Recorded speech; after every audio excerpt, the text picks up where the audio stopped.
bomona pe molimo santo batata ba maman bandeko bana papa ba lundi émission Kamba Centre de l'Univers. Bienvenue sur tous ces bozali to pesi bino moteni mingi. Bambate et sengona biso zali ete to kabola. Oyo simo kimbangu wa pesi biso na émission oyo babindi Kamba Centre de l'Univers émission na bino. Na tina yango na plateau oyo lelo tozoko yamba musali munene oto bengi papa Julien Bolengo les grands kingi yeto lukwa ki mikolo leki telu me papa mukoni na koya na émission na biso mais nzambe asungi alobi ete loko ni suzana tango nango yangwana ne na ngonga oyo nous sommes en présence de papa Julien.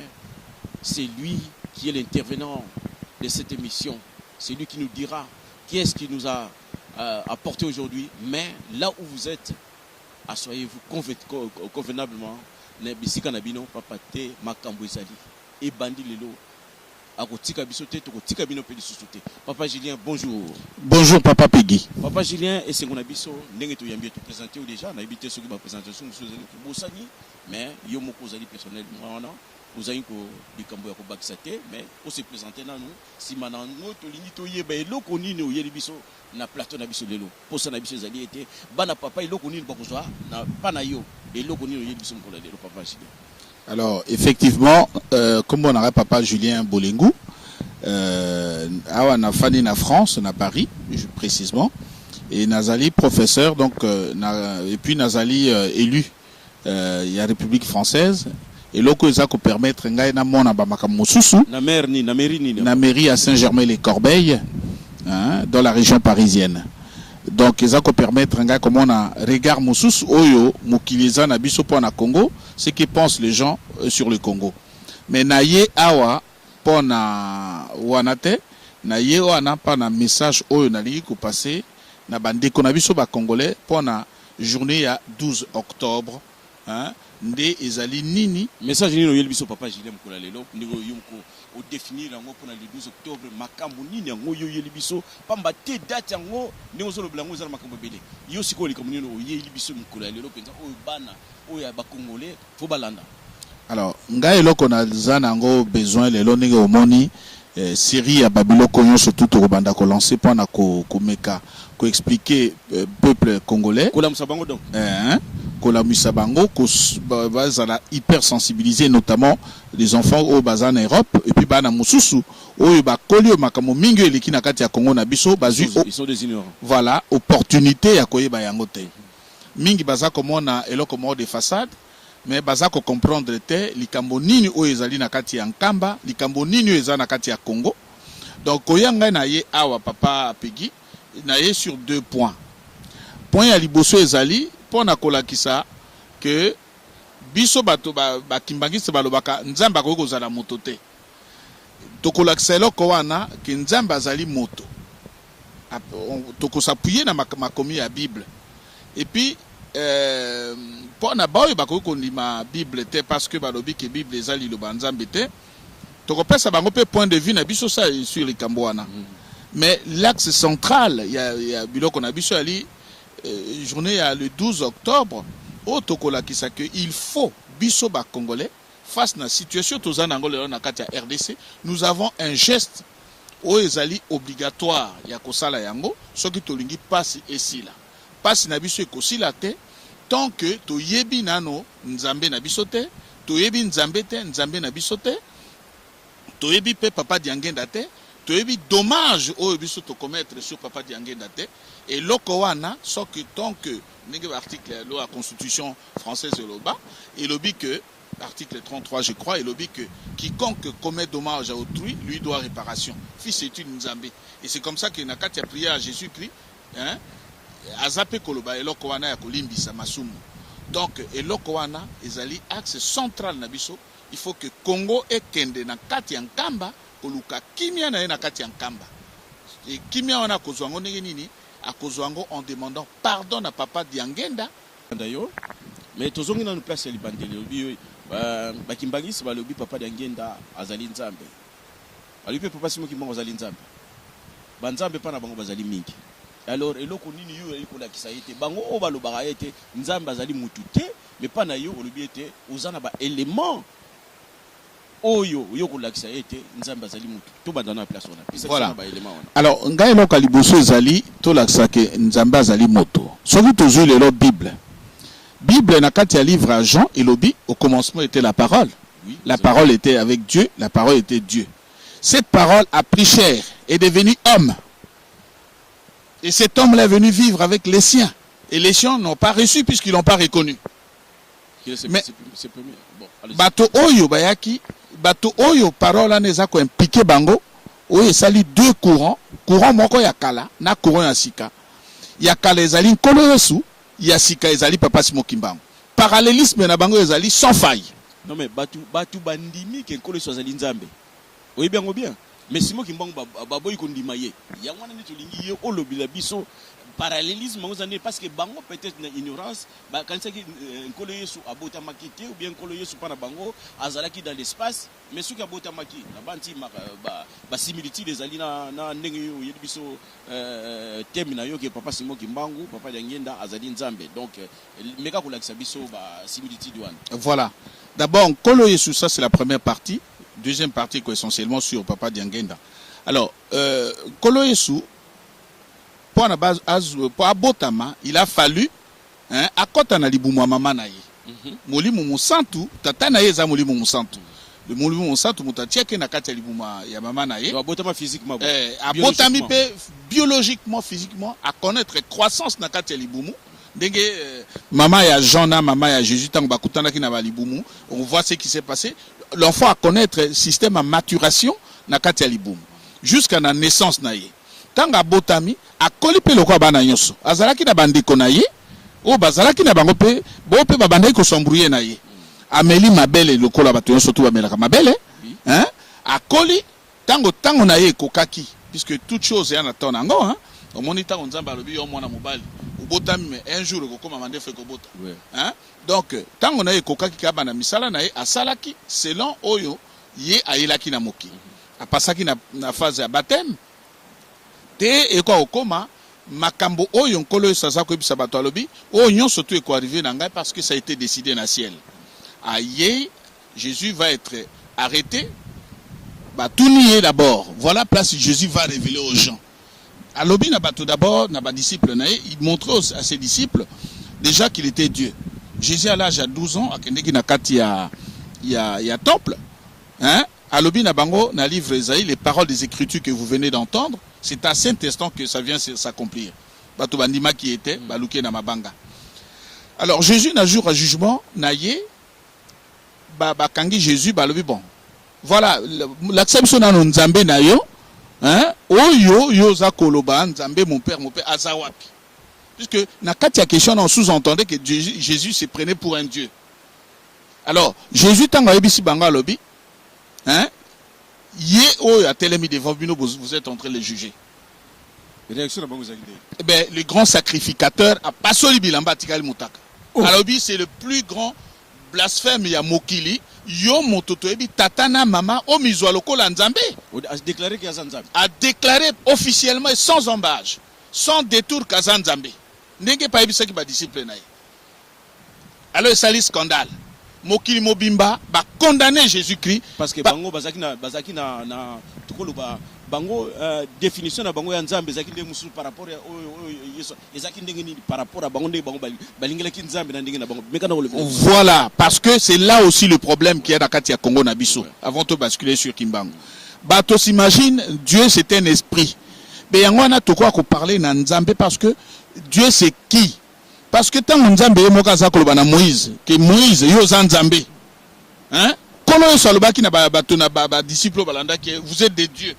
Bato abi mais non. Biso to ba Nzambe te bakimi. Parce que les gens ont une autre fausse conception à Nzambe, que Nzambe c'est la vapeur, c'est l'impersonnel, c'est lui qui fait des choses à l'improviste, c'est lui qui n'a pas voilà ça biloko ya lingi, a ko ressusciter ba mort soka lingi. Dans ces conditions ba cimetière ngala ko zalate. Dans ces conditions liwo ko zalate. Et biloko anagnon sotango Jésus avait annoncé même à ses propres disciples qu'il allait mourir conformément à la volonté à père. Cette notion à père, na notion à fils dans kati ya bonzambe eza biloko moko oyo te lelo bato mingi ba comprendre en côté. Ba comprendre en côté parce que Jésus aza koloba que l'homme a qui créé Dieu. J'explique un peu dans la notion wana bonzambe.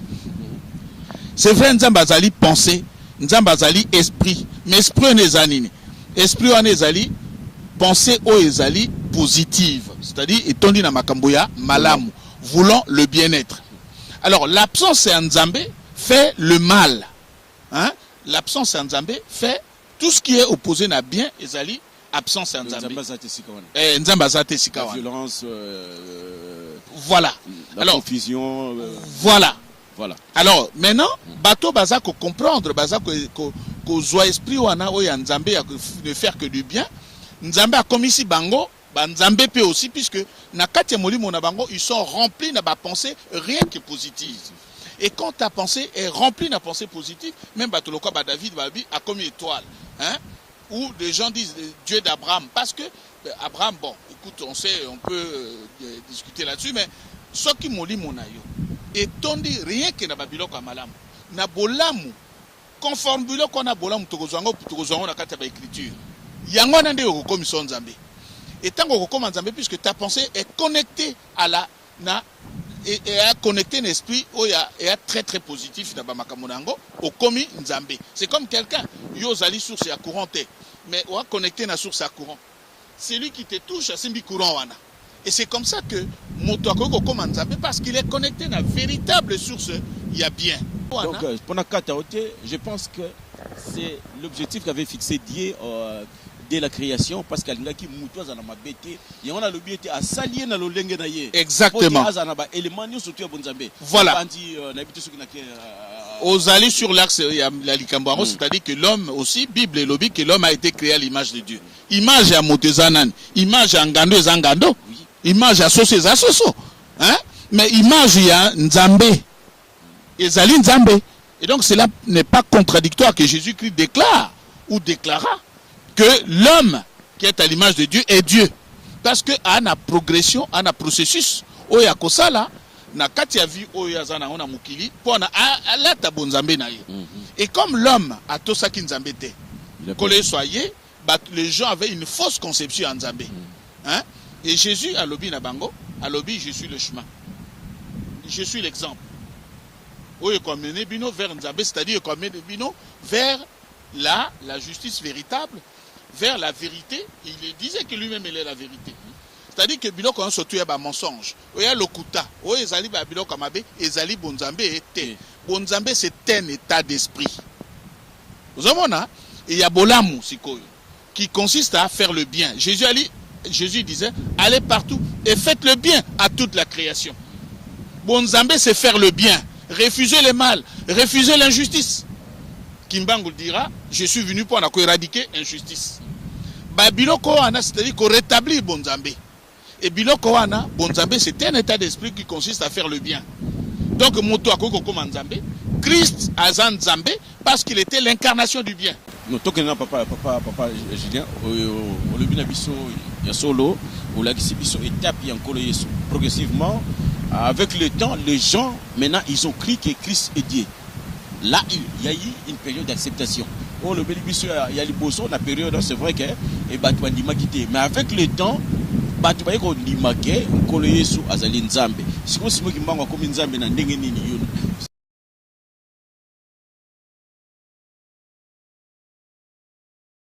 C'est l'autre version na yono. Ah, donc quand les gens ont compris, même bien avant mort à Jésus-Christ, hein, consul de lycée, Babinisi sur la Trinité, que beaucoup de gens parce que Moto Azali dans le bien, qui ne supporte pas le bien. Pourquoi voulez-vous qu'il déclare le bien? Moto a la justice, qui a supporté la justice. Comment voulez-vous qu'il déclare la justice? Alors maintenant, Papa Simon Kimbang aussi dans les promesses en Colos. Colos a lobby, Ngai, Nakei. Mais à ce niveau-là, beaucoup de gens font des discussions. Voilà, est-ce que le Saint-Esprit procède sur le Christ? La carte il y a Bonzambe, Colos a annoncé, et ça a été dès le commencement, que le Saint-Esprit viendra et a continué nous à la cause. Saint-Esprit wana a cause la nabino éternellement. Que même temps on Colos a kozonga, à cause du pouvoir à cause de mokili à cause on pas na molimo santo. Mais Jésus décrit le Saint-Esprit.